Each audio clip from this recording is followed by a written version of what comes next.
ಅವ್ರು ಆಡಿದ ಮಾತೇ ಅಷ್ಟೇ ರೀ. ಅನುಭವಕ್ಕೆ ಬಂದು ಬರೆದಂಥ ವಚನಗಳು. ಇಳೆ ನಿಮ್ಮ ದಾನ, ಬೆಳೆ ನಿಮ್ಮ ದಾನ, ಸುಳಿದು ಸುತ್ತುವ ಬೀಸುವ ಗಾಳಿ ನಿಮ್ಮ ದಾನ, ಎತ್ತು ನಿಮ್ಮ ದಾನ, ಬಿತ್ತು ನಿಮ್ಮ ದಾನ, ಸುತ್ತ ಹರಿವ ಸಾಗರವೆಲ್ಲ ನಿಮ್ಮ ದಾನ, ನಿಮ್ಮ ದಾನವನ್ನುಂಡು ಅನ್ಯರ ಹೊಗಳುವ ಕುನ್ನಿಗಳನ್ನೇನೆಂಬೆ ರಾಮನಾಥ. ಕನ್ನಡದ ಬರೆದಾರೆ. ಆಂತರಿಕ ನಡಿಬೋದು, ಬಹಿರಂಗವಾಗಿ ವಿಚಾರ ಮಾಡಬಹುದು. ಅದಕ್ಕೆ ಈ ದರ್ಪ ಇಳಿಸ್ಬೇಕಾದ್ರೆ ಏನು ಮಾಡ್ಬೇಕಂದ್ರೆ ಶರಣರ ಸತ್ಪುರುಷರ ದರ್ಶನ ಲಾಭದಿಂದ ಮಾತ್ರ ಈ ದರ್ಪ ಇಳಿಸ್ಲಿಕ್ಕೆ ಸಾಧ್ಯ. ಇಲ್ಲಿ ಸಪ್ತ ತೀರ್ಥಗಳು ಸಲ್ಪ್ತಾರೆ ಅಂದರೆ 7 ತೀರ್ಥಗಳು ಅದಾವ ರೀ. ನೀರಿನ ಕೊರತೆನೇ ಇಲ್ಲ ರೀ ಇವ್ರಿ ಅಂಥ ಊರು ಇದು. ಇಲ್ಲಿ ಏನದಂದರೆ ಈಗ ಇಡೀ ದೇವಸ್ಥಾನಗಳ ಮೇಲೆ ಮನೆ ಕಟ್ಟಿಕೊಂಡ್ರೆ. ನಮಸ್ಕಾರ. ಆರಾಮದಿರಿ? ಆರಾಮದೀವ್ರಿ. ಒಳ್ಳೇದಾಗ್ಲಿ. ತುಂಬಾ ಸಂತೋಷ. ನಮಸ್ಕಾರ ಪ್ರೀತಿಯ ವೀಕ್ಷಕ ಬಂಧುಗಳೇ, ಲೈಫ್ ಬುಕ್ ಕನ್ನಡ ಯೂಟ್ಯೂಬ್ ಚಾನಲ್ಗೆ ಸ್ವಾಗತ. ಬನ್ನಿ, ನಾನು ಇವತ್ತಿನ ದಿವಸ ಯಾದಗಿರಿ ಜಿಲ್ಲಾ ಹುಣಸಗಿ ತಾಲೂಕಿನ ಮುದನೂರು ಗ್ರಾಮದಲ್ಲಿದ್ದೀನಿ. ಇಲ್ಲಿ ನಾನು ಒಂದು ಸುಕ್ಷೇತ್ರವನ್ನು ತೋರಿಸ್ಲಿಕ್ಕೆ ಹೋಗ್ತಾ ಇದ್ದೀನಿ. ಇಲ್ಲಿ ಜೇಡರ ದಾಸಿಮಯ್ಯನವರ ಜನ್ಮಸ್ಥಳ ಮತ್ತು ಐಕ್ಯವಾದಂತಹ ಸ್ಥಳವನ್ನು ಕೂಡ ನಾನು ನಿಮಗೆ ಪರಿಚಯ ಮಾಡಲಿಕ್ಕೆ ಹೋಗ್ತಾ ಇದ್ದೀನಿ. ಬನ್ನಿ ವೀಕ್ಷಕರೇ, ಇದರ ಕುರಿತು ಹೆಚ್ಚಿನ ಮಾಹಿತಿಯನ್ನು ನೇರವಾಗಿ ಇಲ್ಲಿಯ ಗ್ರಾಮಸ್ಥರನ್ನ ಮಾತಾಡಿಸಿ ಇದರ ಕುರಿತು ಒಂದಷ್ಟು ಹೆಚ್ಚಿನ ಮಾಹಿತಿ ಪಡ್ಕೊಳ್ಳೋಣ. ಬನ್ನಿ, ನೀವು ಬರ್ರಿ, ನೀವು ಯಜಮಾನ್ರು ಬರ್ರಿ. ಈ ಸ್ಥಳೀಯ ಯಜಮಾನರನ್ನ ಮಾತಾಡಿಸಿ ಇದ್ರ ಕುರಿತು ಒಂದಿಷ್ಟು ಹೆಚ್ಚಿನ ಮಾಹಿತಿ ಪಡ್ಕೊಳ್ಳೋಣ. ಈ ದೇವಸ್ಥಾನಕ್ಕೆ ಒಂದು ಕಮಿಟಿ ಕೂಡ ಇದೆ. ಆ ಕಮಿಟಿಯ ಒಬ್ಬ ಸದಸ್ಯರನ್ನ ಮಾತಾಡಿಸಿ ಇದ್ರ ಕುರಿತು ಒಂದಿಷ್ಟು ಹೆಚ್ಚಿನ ಮಾಹಿತಿ ಪಡ್ಕೊಳ್ಳೋಣ. ನಮಸ್ಕಾರ ರೀ. ನಮಸ್ಕಾರ. ಆರಾಮದಿರಿ? ಆರಾಮ್ ಸರ್. ಮೊದಲಿಗೆ ತಮ್ಮ ಪರಿಚಯ ಮಾಡಿಕೊಡ್ರಿ. ನನ್ನ ಹೆಸರು ಮುಲ್ಕಣ್ಣ ಬಸಪ್ಪ ಹೊನ್ಕಲ್ ಅಂತ ಹೇಳಿ. ನಾನು ಈ ಜೇಡರ ದಾಸಿಮಯ್ಯ ದೇವಸ್ಥಾನದ ಖಜಾಂಚಿಯಾಗಿ ಸೇವೆ ಸಲ್ಲಿಸ್ತಾ ಇದ್ದೀನಿ. ತಮಗೇನಾದ್ರೂ ಮಾಹಿತಿ ಬೇಕಾದ್ರೆ ನಾನು ತಕ್ಕ ಮಟ್ಟಿಗೆ ಕೊಡ್ತೀರಿ? ಓಕೆ, ಮೊದಲಿಗೆ ತಮ್ಮ ಊರಿನ ಪರಿಚಯ ಮಾಡ್ರಿ. ಹೆಂಗೆ ಇದು ಸುಕ್ಷೇತ್ರ ಐತಲ್ಲ, ನಿಮ್ಮ ಗ್ರಾಮದ ಪರಿಚಯ ಮಾಡಿಕೊಡ್ರಿ ಒಂದು ಸ್ವಲ್ಪ ನೋಡೋಣ. ಏನು ಪ್ರಸಿದ್ಧಿ, ನಿಮ್ಮ ಊರಿನ ಪ್ರಸಿದ್ಧಿ ಯಾವ ಕಾರಣಕ್ಕೆ ಪ್ರಸಿದ್ಧಿ ಆಗೈತೆ? ಈ ಗ್ರಾಮ ಯಾದಗಿರಿ ಜಿಲ್ಲಾ ಹುಣಸಗಿ ತಾಲೂಕಿನ ಮುದನೂರು ಗ್ರಾಮದ ಹೆಸರು ಮುದನೂರು. ಇಲ್ಲಿ ಜೇಡರ ದಾಸಿಮಯ್ಯನವರ ಜನ್ಮಸ್ಥಳ ಹಾಗೂ ಐಕ್ಯವಾದ ಸ್ಥಳ ಕೂಡ ಇದೆ. ಇಲ್ಲಿ ದಾಸಿಮಯ್ಯನವರು ಪ್ರಪ್ರಥಮವಾಗಿ ವಚನ ಸಾಹಿತ್ಯಕ್ಕೆ ಗಂಗೋತ್ರಿ ಅಂತ ಕರಿತೀವಿ ನಾವು. ಅಂದರೆ ವಚನ ಸಾಹಿತ್ಯವ ಚಾಲು ಆದದ್ದು ಇಲ್ಲಿಂದನೇ. ಮುಂದಿನವರಿಗೆ ವಚನ ಬರಲಿಕ್ಕಂತ ಒಂದು ಸ್ಫೂರ್ತಿದಾಯಕವಾದಂತಹ ಗ್ರಾಮ ಅಂದ್ರೆ ಮುದನೂರು. ಇಲ್ಲಿಂದನೇ ಚಾಲು ಆಯ್ತು. ಹಾಗೂ ಶಿಲಾಯುಗ ಕೂಡ ಇಲ್ಲಿಂದನೇ ಸ್ಟಾರ್ಟ್ ಆಯ್ತು ಅಂತ ನಮ್ಮ ಅಂಬೋಣ. ಯಾಕಂದ್ರೆ ನಮ್ಮಲ್ಲಿ ಇರ್ತಕ್ಕಂಥ ಕಲ್ಲು ರಫ್ ಇದೆ, ಉಳಿದಲ್ಲಿ ಶಿಲಾಯುಗ ನೋಡಿದ್ರೆ ನೈಸ್ ಇದೆ. ಅದರಿಂದ ಶಿಲಾಯುಗ ಚಾಲು ಆದ್ದು ಕೂಡ ಇಲ್ಲಿಂದನೇ ಅಂತ ಹೇಳಿ ನಮ್ಮ ಅಂಬೋಣ. ಇದು ಈ ಶಿಲೆ ಏನಾದಲ್ರಿ, ಈ ಶಿಲೆ ಹೆಂಗದಪ್ಪ ಅಂದ್ರೆ ರಾಮಾಯಣ ಮಹಾಭಾರತ ಸಂಪೂರ್ಣ ಕಥೆಗಳನ್ನು ಬಿಂಬಿಸ್ತಕ್ಕಂಥವು ಈ ಕಟ್ಟಿ ಮೇಲೆ ಜೋಡಿಸಿವಿ. ಹಾಗೂ ರಾಮತೀರ್ಥದ ಸುತ್ತಲೂ ರಾಮಾಯಣ ಮಹಾಭಾರತವನ್ನ ಹೇಳ್ತಾವ ಈಗ ನಿಮ್ಮ ಊರಿನ ಕಲ್ಲುಗಳು. ರಾಮಾಯಣ ಮಹಾಭಾರತ ಹಾಗೂ ಈ ಸಮುದ್ರ ಮಥನದಂಥದ್ದು ಏನು ಕಾರ್ಯಕ್ರಮ ಆಯ್ತಲ್ರಿ ರಾಕ್ಷಸರಿಗೆ ಬ್ರಹ್ಮರಿಗೆ, ಆ ಸೂಚನೆ ಸಹಿತ ಈ ಕಲ್ಲುಗಳಿಂದ ನಾವು ಕರಿಬಹುದು. ಇದು ಏನಪ್ಪಾ ಅಂತಂದ್ರೆ ರಾಮನಾಥನ ಬಾವಿಯಲ್ಲಿ ಆ ಚಿತ್ರ ಸಿಗ್ತದೆ, ಸಂಪೂರ್ಣ ಚಿತ್ರ. ಈಗ ಜೇಡರ ದಾಸಿಮಯ್ಯನವರ ಈಗ ಇದು ಎಲ್ಲೈತ್ರಿ ದೇವಸ್ಥಾನಕ್ಕೆ ಸದ್ಯ ತಮ್ಮನ್ನು ಕರ್ಕೊಂಡು ಪುರಾತನ ದೇವಸ್ಥಾನ. ಅದು ಎಷ್ಟನೇ ಇಸ್ವಿದ್ರಿ ಅದು? ಅದು 11 ಹಾಗೂ 12ನೇ ಶತಮಾನದ ಮಧ್ಯಭಾಗದಲ್ಲಿ ಅವಾಗ ನಿರ್ಮಾಣ ಆಗಿರೋದು. ಪೂರ್ವದಲ್ಲಿ ಆವಾಗ ಚಾಲುಕ್ಯ ರಾಷ್ಟ್ರದ ಅಧೀನದೊಳಗೆ ಇತ್ತಿದ್ದು. ಮುಂದೆ ದೇವರ ದಾಸಿಮಯ್ಯನವರು ಬಂದು ಇದನ್ನು ಅಭಿವೃದ್ಧಿಪಡಿಸಿ ಈ ದೇವಸ್ಥಾನವನ್ನು ಕಟ್ಟಲಿಕ್ಕೆ ಒಂದು ಸಾಧ್ಯ ಆಯಿತು. ವಚನಕಾರರು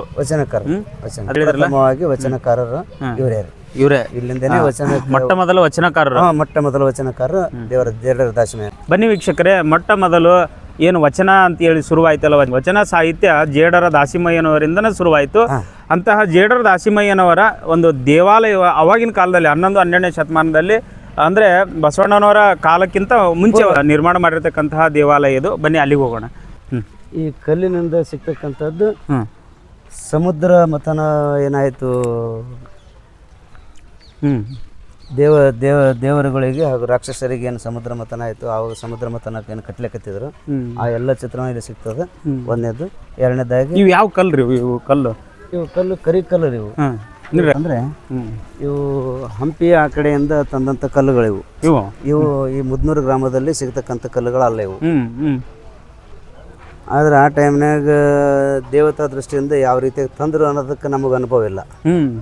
ನೋಡ್ರಿ, ಇಂಥ ಕಲ್ಲೆಲ್ಲ ಅಲ್ಲಿಂದ ತರಿಸಿ. ಈಗಿನ ಕಾಲದಾಗಂತೂ ದೊಡ್ಡ ದೊಡ್ಡ ಯಂತ್ರಗಳದವು, ಲಾರಿ ಅದಾವು. ದೊಡ್ಡ ದೊಡ್ಡ ಬೇರೆ ಬೇರೆ ತರ್ಲಿಕ್ಕೆ ವ್ಯವಸ್ಥೆಗಳದಾವ, ಯಂತ್ರಗಳದಾವ. ಆಗಿನ ಕಾಲದಲ್ಲಿ ಇರ್ಲಿಲ್ಲ, ಏನಿರ್ಲಿಲ್ಲ. ಬಟ್ ಆದ್ರೆ ಅವಾಗಿನ ಕಾಲದಾಗ ಇಂತ ತಂದಾರೆ ಎಲ್ಲ ಕಲ್ಲು. ಹೆಂಗೆ ತಂದ್ರೆ ಅನ್ನೋದು ನಮಗೆ ಅಷ್ಟೊಂದು ಐಡಿಯಾ ಇಲ್ಲ. ನಡ್ರಿ ದೇವಸ್ಥಾನಕ್ಕೆ ಹೋಗೋಣ.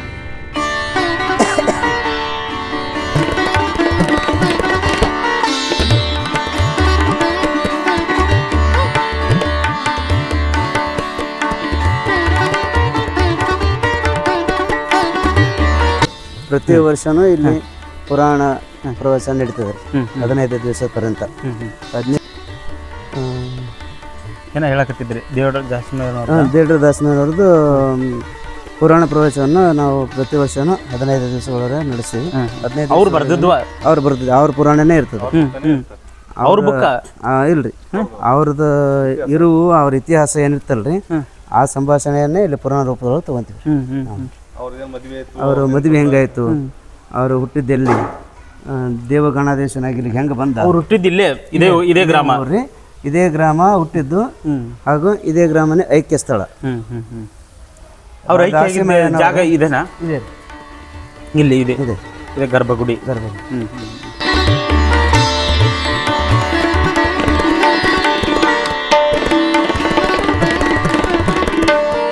ದಾಸಮಯ್ಯ ಗುಡಿಯವರೆಗೆ ಹೋಗ್ತಕ್ಕಂಥ ಗರ್ಭಗುಡಿ ರೀ. ಇಲ್ಲಿಂದ ಬರ್ರಿ, ಇದು ಗಣಪತಿ ಹಾಗೂ ಶಿವಪಾರ್ವತಿಯರ ವಿಗ್ರಹ ಇವು. ಅವಾಗಿನ ಕಾಲದ್ದು, ಆ ಕಾಲದವ್ರಿ. ಹಾಗೂ ಈ ದೇವಸ್ಥಾನದ ಗರ್ಭಗುಡಿ ರಾಮನಾಥ ದೇವರ ಅಂಕಿತ ನಾಮ, ದಾಸಿಮಯ್ಯನವರ ಜೇಡ ದಾಸಿಮಯ್ಯವರ ಅಂಕಿತ ನಾಮ ರಾಮನಾಥ. ಇದು ರಾಮನಾಥ ಮೂರ್ತಿ ಏನದಲ್ರಿ, ಇದು ಉದ್ಭವ ಮೂರ್ತಿ ರೀ. ಉದ್ಭವ ಮೂರ್ತಿ ಮಾಡಿಟ್ಟಿದ್ದಾರೆ. ಏನದರ ಅರ್ಥ ಉದ್ಭವ ಮೂರ್ತಿ ಅಂತ ಅಂದ್ರೆ ತನ್ನೇ ತಾನೇ ಹುಟ್ಕೊಂಡಿರ್ತಾರೆ. ಈಗ ಕಲ್ಲನ್ನು ಒಂದು ಕೆತ್ತನೆ ರೂಪಕ್ಕೆ ತಂದು ಅದನ್ನು ಮೂರ್ತಿ ಮಾಡಿರ್ತೀವಲ್ರಿ, ಆ ಟೈಪ್ ಅಲ್ರಿ ಉದ್ಭವ ಮೂರ್ತಿ, ತನ್ನಿಂದ ತಾನೇ ಉದ್ಭವ ಆದದ್ರಿ. ಇಲ್ಲಿ ದಾಸಿಮಯ್ಯನವರು ಇವರು ಅಂಕಿತ ನಾಮದಿಂದಾನೇ ವಚನಗಳನ್ನು ಬರೆದಂಥವ್ರು. ಇವ್ರ ಹೆಸರು ಏನು? ಇವರು ರಾಮಲಿಂಗೇಶ್ವರ. ರಾಮಲಿಂಗೇಶ್ವರ ಇವರ ನಾಮದ ಮೇಲೆ ದಾಸಿಮಯ್ಯನವರು ವಚನ ಸಾಹಿತ್ಯವನ್ನು ಬರ್ಲಿಕ್ಕೆ ಚಾಲು ಮಾಡಿದ್ರು.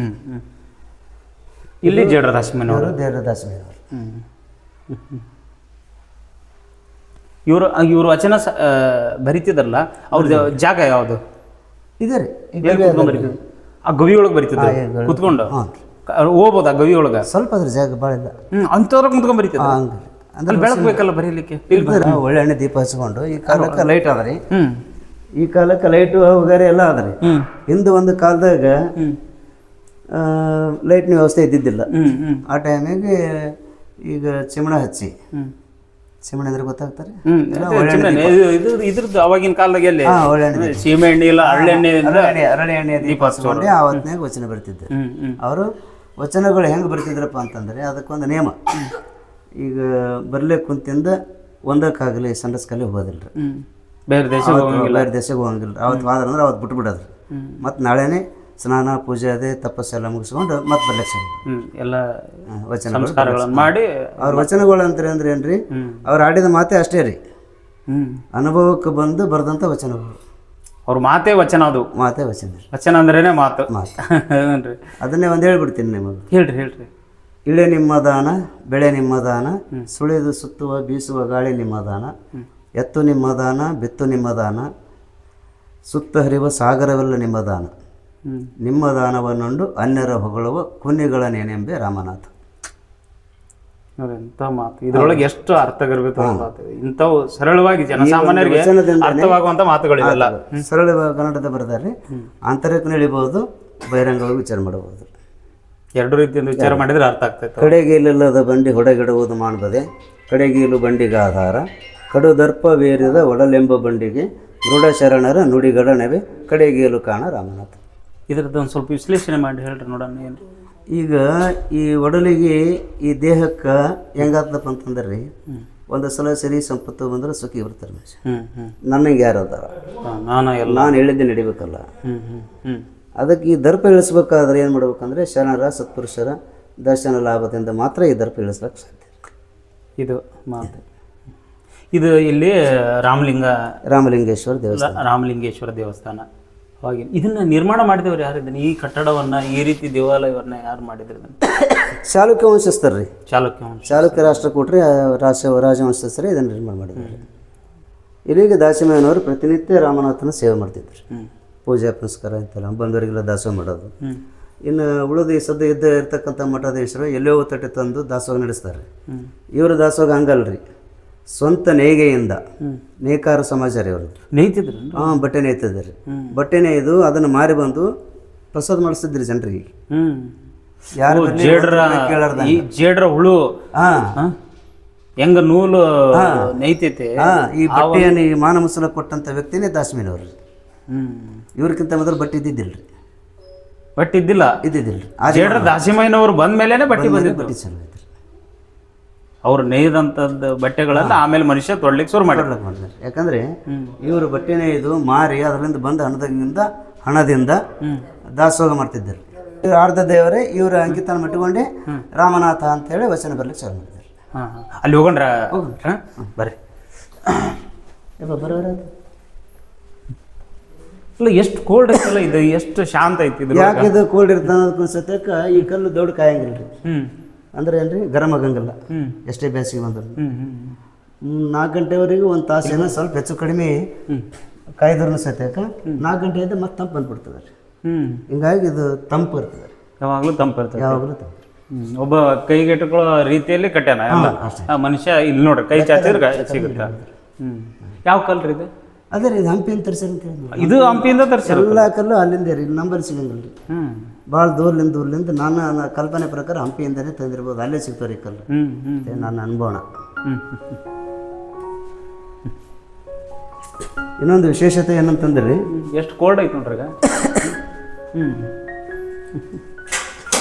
ಈ ಊರಿನ ಒಂದು ವಿಶೇಷತೆ ಏನಂತಂದ್ರಿ, ಇಲ್ಲಿ 158 ಮನೆಗಳನ್ನ ಈಗಾಗಲೇ ಸರ್ವೆ ಮಾಡ್ಯಾರ. ಅಂದ್ರೆ ಈ ದೇವಸ್ಥಾನದ ಮೇಲುಗಡೆನೆ ಮನೆಗಳು ಅದಾರ. ಇದೊಂದೇ ದೇವಸ್ಥಾನಕ್ಕೆ ಮಾತ್ರ ಸೀಮಿತ ಮನೆ ಇಲ್ರಿ. ಇದು ಕಚ್ಚಿ ಮನೆ ಕಟ್ಕೊಂಡ್ರೆ ಮುಂದೆ ದೇವಸ್ಥಾನಗಳು ಭಾಳ ಅದಾವ್ರಿ. ಇಲ್ಲಿ ಸಪ್ತ ತೀರ್ಥಗಳು ಸಲ್ಪ್ತಾರೆ. ಅಂದ್ರೆ 7 ತೀರ್ಥಗಳು ಅದಾವ್ರಿ. ಒಂದು ಲಕ್ಷ್ಮಣ ತೀರ್ಥ ಅನ್ನೋದೇನಾದ್ರಿ, ಅದು 200 ಎಕರೆಗೆ ಬಿಡುಗೋಲಿ ನೀರು ಹೋಗ್ತಾರೆ. ಬಿಡುಗೋಲಿ ಅಂತಂದ್ರೆ ಮೋಟ್ರ್ ಅದೇನು ಹಚ್ಚಂಗಿಲ್ಲ, ಸುಮ್ಮನೆ ತಾನೇ ಹರಿದು ಹೋಗ್ತಾರೆ ಕಾಲಿನಿಂದ. 200 ಎಕರೆ ಜಮೀನಕ್ಕೆ 24 ತಿಂಗಳು ನೀರು ಇರ್ತಿದ್ರೆ ಅದು. ನೀರಿಗೆ ಕೊರತೆನೇ ಇಲ್ಲ, ನೀರಿನ ಕೊರತೆನೇ ಇಲ್ರಿ ಊರಿ. ಅಂಥ ಊರು ಇದು. ಇಲ್ಲಿ ಏನದಂದ್ರೆ ಈಗ ಇಡೀ ದೇವಸ್ಥಾನಗಳ ಮೇಲೇ ಮನೆ ಕಟ್ಕೊಂಡ್ರೆ ಬಾಬರನ ಕಾಲಕ್ಕೆ ಆದ್ರೆ ಅದು ಹೈದರಾಬಾದ್ ನಿಜಾಮ್ ಕಾಲದಾಗ ಆದ್ರೆ 106 ದೇವಸ್ಥಾನಗಳು ಈಗ ಇದ್ರೊಳಗೆ ಅಡಕಾಗ್ಯಾವ್ರಿ. ಒಳಗ್ರಿ ಇನ್ನೂ ಮುಚ್ಚೋಗ್ಯಾವ ಅದಾವ್ರಿ ದೇವಸ್ಥಾನ ಅದಾವ್ರಿ. ಈ ಸದ್ದ ಅಪ್ಪನವ್ರದ್ದು ಅದಲ್ರಿ, ಈ ವಚನ ಹೇಳಿದ್ನಲ್ರಿ, ಭವ್ಯ ಇತಿಹಾಸ ಮುದ್ನೂರ್ದು. ಆ ಇತಿಹಾಸನ ಮರೆಮಾಚಿಕೊಂಡು ಇವತ್ತೇನಾಗ್ಯದಪ್ಪ ಅಂತಂದ್ರೆ ಕುರುಡ್ರಾಗಿವ್ರಿ. ಭವ್ಯ ಇತಿಹಾಸ ಇಂಥ ಈ ಜಗತ್ತಿನಾಗ ಯಾವುದೇ ಪ್ರದೇಶಕ್ಕೆ ಹೋದ್ರೂ ನಾವು ಅಂದಮೇಲೆ ಶ್ರೀಶೈಲಕ್ಕೆ ಪ್ರವಾಸಕ್ಕೆ ನಾವು ಹೋದ್ವಿ ಅಂದ್ರೆ ಅಲ್ಲಿ ಜನರು ನಮ್ಗೆ ಕೇಳ್ತಾರೆ, ದಕ್ಷಿಣ ಕಾಶಿ ನಿಮ್ಮೂರು ಬಿಟ್ಟು ಇಲ್ಲಿಗೆ ಯಾಕೆ ಬಂದಿರಿ ನೀವು ಅಂತೇಳಿ. ಅಂಥ ಶ್ರೇಷ್ಠ ಜಾಗ ರೀ. ಅಲ್ಲೇ ಇರುತ್ತೆ ಇಲ್ಲಿ ಲಿಂಗುಗಳನ್ನು ನೋಡಿ ಮತ್ತೆ ಬಂದಿರಿ. ಇದನ್ನ ನೋಡ್ರಿ ಸರ್, ಇದು ಲಿಪಿ ರೀ. ಹಿಂದೆ ರಾಜ ಮಹಾರಾಜರು ಈ ದೇವಸ್ಥಾನಕ್ಕೆ ಏನಾದ್ರು ಆಸ್ತಿ ಕೊಟ್ಟಿದ್ರಂದ್ರೆ ಆಸ್ತಿ ಕೊಟ್ಟಿರ್ತಾರೆ. ಆ ಲಿಪಿಯನ್ನ ಅದ್ರೊಳಗೆ ಬರೋದು, ಇಷ್ಟು ಆಸ್ತಿಯನ್ನ ನೀನು ನೋಡ್ಬೇಕು, ಇದ್ರ ಸೇವೆ ನೀವು ಮಾಡ್ಬೇಕು ಅಂತೇಳಿ ಬರೆದು ಕೊಟ್ಟಿದ್ದಿರ್ತಾರೆ. ಇದು ಬರೆದು ಕೊಟ್ಟದ್ದು ಕಲ್ಲಿನೊಳಗೆ. ಹಿಂದೆ ಒಂದು ಒಬ್ಬರು ತಾಮ್ರ ಎಲೆಗಳು ಇದ್ದವ್ರಿ, ದಾಸಮಯ್ಯನವ್ರಿಗೆ ಕೊಟ್ಟು ಕಲ್ಲಿನಾಗೆ ಅದಾವ್ರಿ. ಕಲ್ಲಿನೊಳಗೆ ಬರೆದು ಕೊಟ್ಟಾರ. ಇದು ಯಾವ ಭಾಷೆ ಇದು? ಇದು ಭಾಷೆ ನಮ್ಗೆ ಅರ್ಥ ಆಗಿಲ್ರಿ. ಅರ್ಥ ಆಗಲ್ಲ. ಹಳೆಗನ್ನಡನೂ ಅಲ್ಲ, ಹಳೆಗನ್ನಡನೂ ಅಲ್ಲ, ಸಂಸ್ಕೃತನೂ ಅಲ್ಲ, ಪೂರ್ವದಲ್ಲಿ ಇರ್ತಕ್ಕಂಥ ಲಿಪಿ. ಹೇಳ್ರಿ, ಈಗ ಅವ್ರ ಮುಂದೆ ನಿಂತ್ಕೊಂಡು ಇನ್ನೊಂದಷ್ಟು ಅವರು ವಚನಗಳನ್ನು ಏನಾರ ಹೇಳ್ರಿ, ಒಂದು ಆಶ್ಚರ್ಯವಾಗಿದ್ದು ಹೇಳ್ರಿ. ಕುಂದ್ರಂಬ್ರೆ ಇಲ್ಲಿ ಕೂಡ್ರಿ. ಹರಿದ ಗೋಣಿಯಲ್ಲೊಬ್ಬ ಕಳವೆಯ ತುಂಬಿದ ಇರಳೆಲ್ಲ ನಡೆದನ ಸುಂಕ ಕಂಜಿ. ಇರುಳೆಲ್ಲ ನಡೆದನ ಸುಂಕ ಕಂಜಿ, ಕಳವೆಯೆಲ್ಲ ಹೋಗಿ ಬರೀ ಗೋಣಿ ಉಳಿಯಿತ್ತು, ಅಳಿಮನದವನ ಭಕ್ತಿ ಇಂತಾಯ್ತು ಕಾಣ ರಾಮನಾಥ. ಇದರ ಅರ್ಥ ಏನಪ್ಪ ಅಂತಂದರೆ, ಈಗ ನಾವೊಂದು ಭಕ್ತಿ ಮಾಡ್ತೀವಿ ಅಂತಂದ್ರೆ ಇವ್ರನ್ನ ನೋಡಿ ನಾವು ಭಕ್ತಿ ಮಾಡಬಾರ್ದು, ಆ ಟೈಪ್ ಭಕ್ತಿ ಮಾಡಬೇಕು. ಹರಿದ ಗೋಣಿ ಅಂದರೆ ಹರಿದದ್ದು ಒಂದು ಚೀಲದಾಗ, ಕಳವೆ ಅಂದರೆ ಕವಳಿ ಸದ್ದು ನಾವು ಭತ್ತ ಅಂತೀವಲ್ಲ, ಅದನ್ನು ತುಂಬಿಕೊಂಡು ಟ್ಯಾಕ್ಸ್ ಆ ಕಾಲಕ್ಕೂ ಟ್ಯಾಕ್ಸ್ ಗಂಜಿ ರಾತ್ರಿ ಎಲ್ಲ ತಿರುಗಾಡ್ತಾನೆ. ಮತ್ತು ಹೊರದದ್ದೇ ಇರ್ತದೆ, ಅದೆಲ್ಲ ಸೋರಿ ಬರೀ ಗೋಣಿನೇ ಉಳಿತು. ಇದು ಮೇಲರ್ಥ. ಒಳ ಅರ್ಥ ಏನಪ್ಪ ಅಂದರೆ, ಈ ಶರೀರ ಭಕ್ತಿ ಭಾವದಿಂದ ತುಂಬಿದ್ದಿಲ್ಲ ಅಂದರೆ, ಭಕ್ತಿಗೆ ಕೆಲವೊಂದಿಷ್ಟು ವ್ಯವಸ್ಥೆ ಇರಲಿಲ್ಲ ಅಂದರೆ ನಿಮ್ಮನ್ನು ನೋಡಿ ನಾವು ಭಕ್ತಿ ಮಾಡಬಾರದು. ಭಕ್ತಿ ಹೆಂಗಂತಂದರೆ ನಿರಾಳ ಮನಸ್ಸಿನಿಂದ ಇರಬೇಕು. ಅಚಲ ಮನಸ್ಸಿನಿಂದ ಮಾಡಿದ್ವು ಅಂತಂದ್ರೆ ಅದೇನು ಗೋಣೆ ಕವಳಿ ಚೆಲ್ಲಿ ಅದ ಅದೇ ಟೈಪೇ ಈ ಭಕ್ತಿ ಚೆಲ್ಲಿ ಹೋಗ್ತದೆ, ಉಳಿಯಲ್ಲ, ಉಪಯೋಗ ಬೀಳಂಗಿಲ್ಲ ಅಂತ ಅರ್ಥ ಅಷ್ಟೇ. ಇಂಥ ಮಾತುಗಳನ್ನು ಹೇಳ್ತಿದ್ರಲ್ಲ, ಎಂಥ ಅರ್ಥ ನೋಡ್ರಿ, ಎಷ್ಟು ಅರ್ಥಗರ್ಭಿತವಾದಂಥ ಮಾತುಗಳು. ಮತ್ತಿನ್ನು ಅಂದ್ರಿ, ಮರದೊಳಗೆ ಮಂದ ಅಗ್ನಿ ಉರಿಯದಂತಿರಿಸಿದೆ, ನೊರೆವಾಲೊಳಗೆ ತುಪ್ಪವ ಕಂಪಿಲ್ಲದಂತಿರಿಸಿದೆ.